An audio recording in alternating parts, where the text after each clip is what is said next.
Bonjour à tous, bienvenue dans ce nouvel épisode du podcast Se réaliser. Sébastien Wagner et aujourd'hui je vous propose de parler de courage. Et plutôt que de s'arrêter sur de grandes actions courageuses symboliques, on va voir ce qu'est le courage au quotidien, en regardant un petit peu les définitions scientifiques qu'on a de cette notion-là, et puis ensuite, comme d'habitude, on va voir comment appliquer concrètement le courage, comment le développer au quotidien, et qu'est-ce que ça va vous apporter concrètement. Allez, sans plus tarder, c'est parti pour l'épisode, rentrons dans le vif du sujet. Alors, dans notre quotidien moderne, dans notre confort, en fait, la notion de courage, souvent, on imagine qu'elle est très très éloignée de notre quotidien. La plupart des gens, quand ils vont évoquer la notion de courage, vont évoquer certaines professions, par exemple, les forces de l'ordre, les pompiers, des gens qui vont prendre des risques importants, qui vont mettre leur vie en danger. Mais en réalité, c'est pas forcément nécessaire de mettre sa vie en danger pour réaliser une action courageuse. Le courage, ça concerne une grande variété de comportements.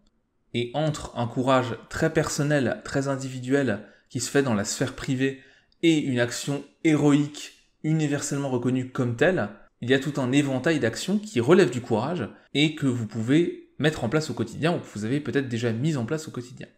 Par exemple, quand vous résistez à la pression des pairs, quand vous vous imposez face à une injustice ou à un harceleur, quand vous gérez la maladie grave de quelqu'un ou la vôtre avec dignité, avec justement courage, quand vous défendez une cause sociale, quand vous signalez une action qui n'est pas éthique, qui n'est pas acceptable dans le monde professionnel ou dans votre entourage, tout ça, ça fait partie d'actions qu'on peut qualifier de courageuses. Si je prends une définition un petit peu plus précise et scientifique du sujet, quand on parle du fait d'être courageux, on parle du fait d'affronter des défis, des menaces ou des difficultés. Et pour pouvoir affronter tout ça, ça veut dire qu'on a des convictions, des objectifs forts qui vont guider notre action. Même quand ces actions ne sont pas populaires.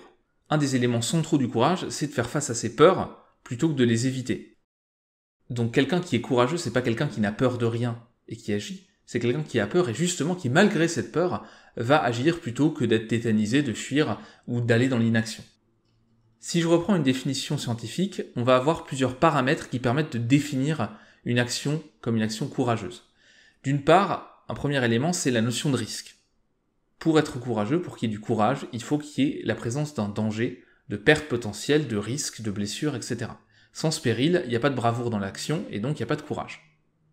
Deuxième élément, c'est la notion de peur. Le courage, ça implique le fait de maîtriser sa peur plutôt que de ne pas en avoir. Troisième élément, évaluer la situation. Être courageux, c'est pas agir sur un coup de tête malgré la peur comme ça, spontanément, c'est évaluer la situation, juger la situation, la comprendre et agir en fonction de ça. Donc c'est pas agir comme une tête brûlée, le courage. C'est agir en ayant pris en compte les différents éléments de la situation. Ça veut pas dire que vous allez vous poser 1 heure pour réfléchir à la situation, mais que vous avez quand même une évaluation consciente des choses. Ensuite, quatrième point pour définir une action comme courageuse, c'est le fait que ça soit basé sur des actions volontaires. Si vous agissez sous la contrainte, on peut pas dire que vous êtes courageux. Il faut forcément un choix conscient.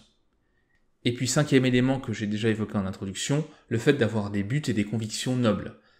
En gros, on va qualifier une action de courageuse et une personne de courageuse quand la finalité des actions sont positives lorsque on agit pour quelque chose qui en vaut la peine. Donc une fois qu'on a bien vérifié qu'on avait ces 5 éléments et qu'on parlait de courage, on a aussi différents niveaux de courage. Là aussi, je l'ai évoqué un petit peu en intro. En gros, vous avez un continuum qui va de l'intime à l'universel, du personnel au général. Donc par exemple, vous pouvez avoir des actions personnelles qui sont vues comme courageuses juste par vous. Le fait de résister à la tentation de telle ou telle activité ou de tel ou tel aliment, ça va être quelque chose que vous allez pouvoir qualifier de courageux par rapport à votre vécu, par rapport à ce que ça vous a demandé comme effort, et par résistance à la peur, aux conséquences négatives, etc. Donc ça peut être quelque chose de tout à fait personnel. Et puis ensuite on a le courage plus général, voire universel, et là il s'agit d'actions qui vont être reconnues par tout le monde, quasiment, comme quelque chose de courageux. Donc si tout le monde considère une situation comme dangereuse, menaçante, effrayante, et que quelqu'un agit malgré ça, on va considérer son action comme généralement courageuse, c'est du courage général. Et lorsqu'il s'agit de situations qui ne provoquent de la peur, de l'appréhension, une notion de perte, que chez une personne bien précise, là on va parler de courage personnel. Quand vous vous exposez à une phobie par exemple, ça va être un courage personnel. Alors que si vous allez chercher des personnes dans un bâtiment en feu, on va plutôt parler de courage général. On a 5 critères pour définir le courage. On a un continuum qui va du personnel à l'universel pour qualifier les actions courageuses. Et puis ensuite, on a différentes variétés de courage, différents types de courage. Ces différents types de courage, ils sont distingués en fonction des risques encourus et des buts poursuivis. Donc pour commencer, on va avoir le courage physique. Là, quand vous agissez, vous mettez en jeu votre intégrité physique. Deuxième type de courage, c'est le courage psychologique. Ici, vous vous attaquez à des problèmes personnels, mentaux, émotionnels, etc. Et ça implique souvent d'admettre ses vulnérabilités et ses difficultés aux autres, voire de demander de l'aide. Troisième type de courage, c'est le courage social. Donc là, le risque, le danger, il est lié à l'estime que les autres vont avoir envers vous si vous agissez. Et donc là, on parle d'actions qui vont potentiellement être impopulaires et d'assumer ses choix malgré ça. Et ce qu'on sait aussi d'après la recherche, c'est que l'âge et certains traits de personnalité, comme la persévérance et la proactivité, sont assez corrélés à ce type de courage social. En gros, plus vous êtes persévérant, proactif et âgé, plus vous avez de fortes chances d'avoir du courage social. Mais encore une fois, c'est pas systématique. Et enfin, dernier type de courage, c'est le courage moral. Et là, il s'agit de prendre la parole pour défendre une cause juste, un sujet qui est juste, même s'il y a des oppositions. Par exemple, le courage moral, ça va être le fait de défendre les droits d'un groupe ou d'une personne envers et contre tout. Et donc vous voyez avec tout ça qu'on peut très bien être courageux dans l'intimité, mais pas d'une manière générale, et qu'on peut très bien faire preuve d'un certain type de courage, mais pas de tous les types de courage en même temps. Par exemple, certains vont faire preuve de courage plutôt personnel, de courage plutôt moral, d'autres plutôt physique, et dans la sphère intime vont avoir plus de mal à avoir des actions courageuses. Bref, il y a toutes les variétés possibles et imaginables. Et tout ça va être influencé par l'environnement, la personnalité, les circonstances particulières, etc., etc. Maintenant, si on zoome un petit peu sur un domaine particulier qui est le domaine professionnel, le domaine du travail, on va avoir aussi un certain type de courage qui va s'exprimer plus fréquemment ou plus facilement dans cet environnement-là. On parle souvent de prise de risque, justement dans le monde professionnel, et cette notion-là, elle est assez liée au courage. Et pour prendre des risques de manière intelligente, parce que ça paye pas à chaque fois, et si on prend des risques vraiment n'importe comment, alors ça va quasiment jamais payer. Donc pour prendre des risques de manière intelligente et donc faire preuve de courage de manière intelligente dans le monde professionnel, il faut développer ce que les chercheurs appellent l'intelligence du risque subjectif. C'est la capacité des individus à évaluer de manière efficace les avantages et les inconvénients d'une décision dans des situations incertaines. Et cette intelligence du risque subjectif, elle comporte 4 aspects. La capacité d'imagination, c'est-à-dire le fait de générer de nouvelles idées qui peuvent être utiles. Deuxièmement, le sentiment d'efficacité personnelle lié à la résolution de problèmes, donc la croyance en sa capacité à gérer des situations compliquées et à prendre des décisions. Troisièmement, la gestion émotionnelle du stress, le fait d'être capable de réguler ses émotions en situation de stress. Et enfin, une attitude positive envers l'incertitude, c'est-à-dire voir l'incertitude et la prise de risque comme quelque chose qui peut être une source d'opportunité plutôt qu'une source uniquement de menace. Donc vous le voyez, prendre des risques en situation professionnelle et faire preuve d'intelligence du risque subjectif, ça veut dire qu'on va bien évaluer les situations, qu'il y a une notion de perte potentielle, et donc qu'on retrouve les caractéristiques du courage. Et professionnellement, ça se traduit comment ? Ça se traduit par exemple par le fait de changer de carrière, d'entreprendre, de s'adapter à des évolutions d'un métier, de prendre des risques pour améliorer sa satisfaction au travail, son succès professionnel, sa performance, etc., etc. Donc évidemment, quand je parle de prise de risque, on est sur certaines actions bien particulières, liées à la carrière, liées à l'efficacité professionnelle, mais on a aussi au travail tout ce qui va être lié au courage social ou au courage moral qui peut avoir une importance capitale et qui peut s'exprimer. Donc au final, le monde professionnel n'est qu'un terrain de plus pour exprimer parfois d'une manière un peu particulière le courage, mais qui respecte quand même les grands critères que j'ai évoqués en première partie du podcast. Maintenant, voyons les effets du courage. À quoi ça sert d'être courageux, concrètement ? Là aussi, on a des travaux de recherche qui nous éclairent un petit peu sur les effets du courage. Concrètement, on va avoir un certain nombre d'effets positifs sur le stress. Les gens plus courageux vont avoir un stress plus faible et aussi des performances plutôt optimales, en tout cas de meilleures performances. En général, ça va améliorer aussi le bien-être et la satisfaction dans la vie, ça va permettre de développer la volonté, la persévérance, d'avoir des comportements prosociaux plus nombreux, d'avoir une plus grande confiance en soi, une prise de risque plus efficace, Les gens qui sont plus courageux ont aussi une orientation vers l'action, c'est-à-dire que c'est des gens qui vont passer à l'action facilement, de manière intelligente bien sûr, mais passer à l'action et pas rester seulement dans l'analyse et dans la théorie et dans la pensée. Et donc pour toutes ces raisons, c'est intéressant de développer le courage.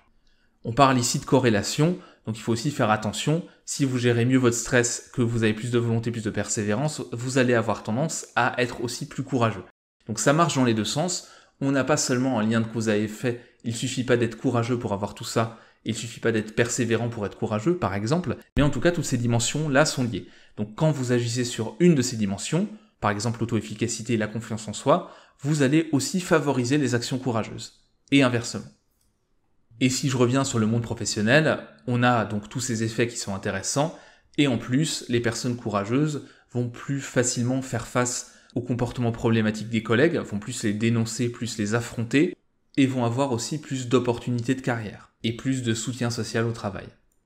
Autre fait intéressant par rapport à l'employeur cette fois, les gens qui sont plus courageux vont promouvoir l'identification à l'organisation pour laquelle ils travaillent. C'est-à-dire qu'ils vont avoir un plus grand sentiment d'appartenance, et ça marche autant en présentiel qu'en télétravail, et vont être plus proactifs dans l'organisation, et vont avoir plus confiance en l'organisation pour laquelle ils travaillent.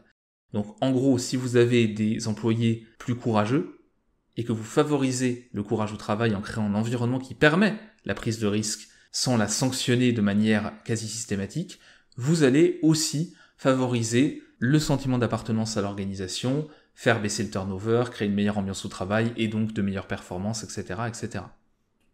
Donc acceptez les actions courageuses, acceptez aussi que certaines personnes ne soient pas d'accord, expriment leurs opinions de manière constructive et prennent des risques. Ça fait partie des éléments qui vont caractériser un bon management dans une organisation. Bon, bien sûr, j'imagine que vous aviez peu de doute sur le fait que le courage c'était quelque chose de positif. Maintenant qu'on a un peu vu en quoi ça consistait concrètement, parce que le courage au quotidien, encore une fois, c'est pas forcément évident de le cerner, mais maintenant qu'on a vu ça, on peut se dire, ok, les effets sont intéressants, ok, je vois que le courage va du personnel à l'universel et que il y a toute une gamme de comportements possibles dans lesquels je peux me retrouver pour mettre en place des actions courageuses. Eh bien, à partir de ce moment-là, qu'est-ce qu'on a comme possibilité pour développer le courage au travail ?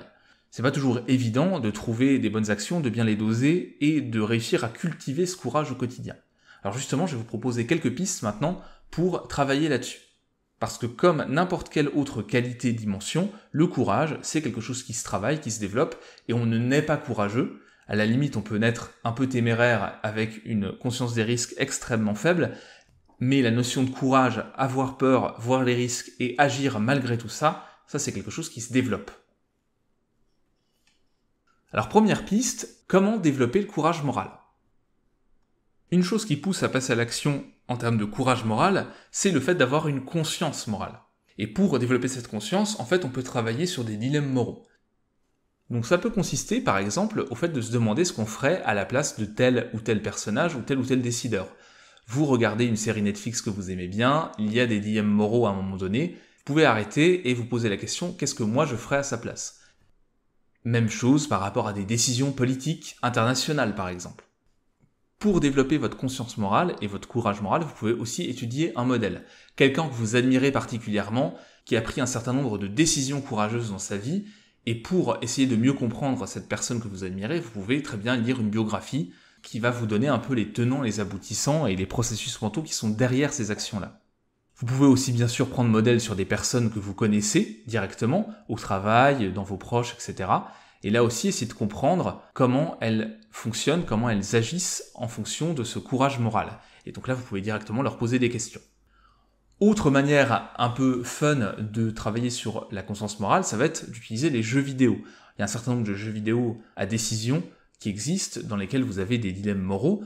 Par exemple, on peut citer le jeu vidéo Papers, Please, où vous jouez donc le rôle d'un garde-frontière dans un pays qui ressemble à un pays du bloc de l'Est des années 80, et vous devez décider qui passe ou non la frontière, tout en essayant de survivre vous-même et de faire survivre votre famille.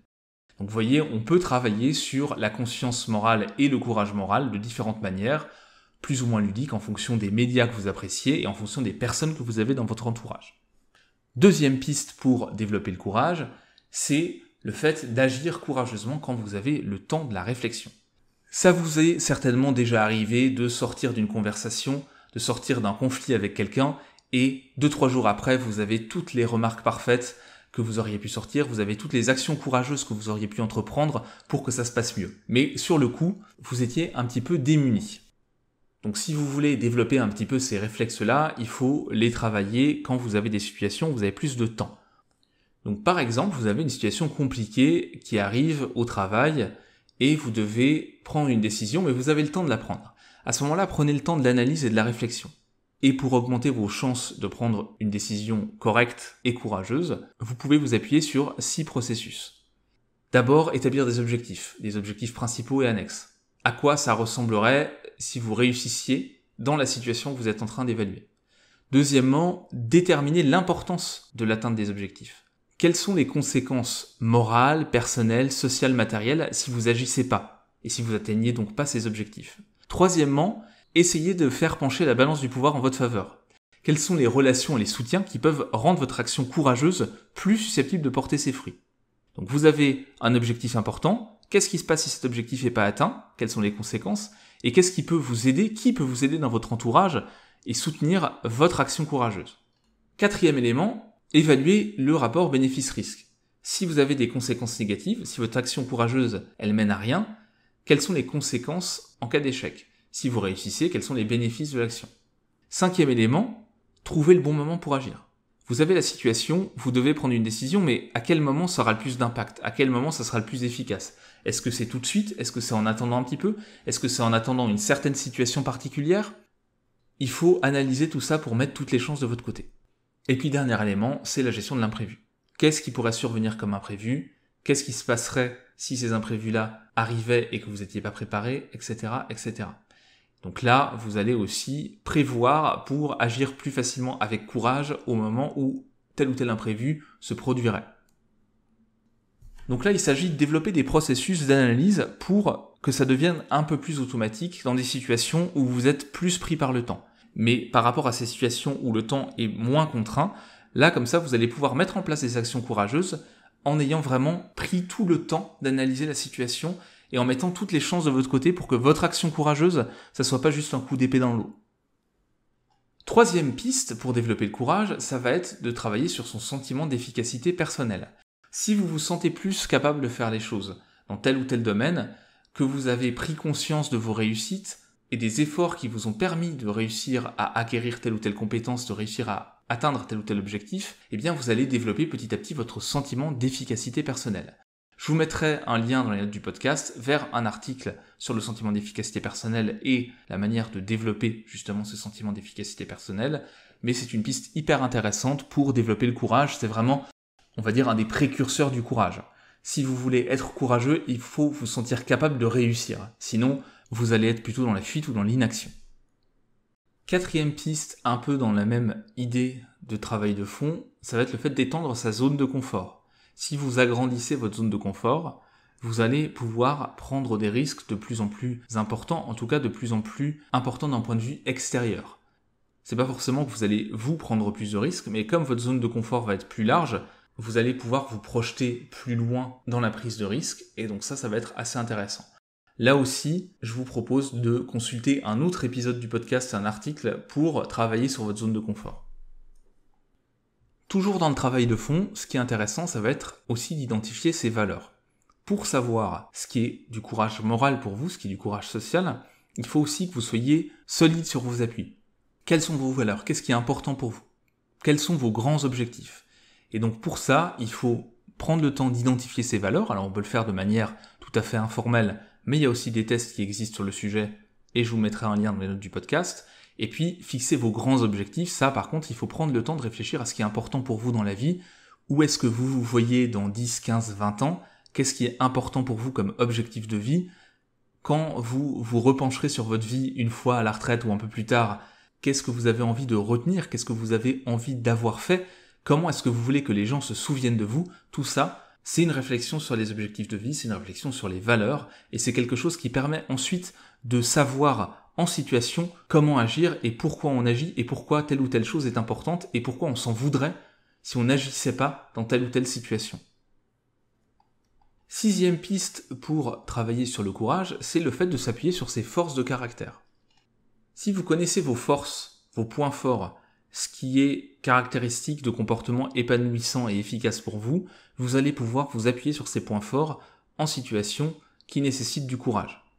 Et donc là aussi c'est important, bien se connaître, à la fois sur les valeurs, à la fois sur les grands objectifs et aussi sur les forces, sur son propre fonctionnement, c'est quelque chose qui vous permet d'avoir plus de ressources disponibles au moment d'agir, et donc d'agir plus facilement avec courage. Donc ça, c'était 6 pistes générales pour travailler sur le courage. Maintenant, si on se focus un peu plus sur le monde professionnel, je vous propose 2 outils, 2 pistes pour travailler votre courage et développer votre courage. Première piste, c'est le fait de se lancer des défis au travail.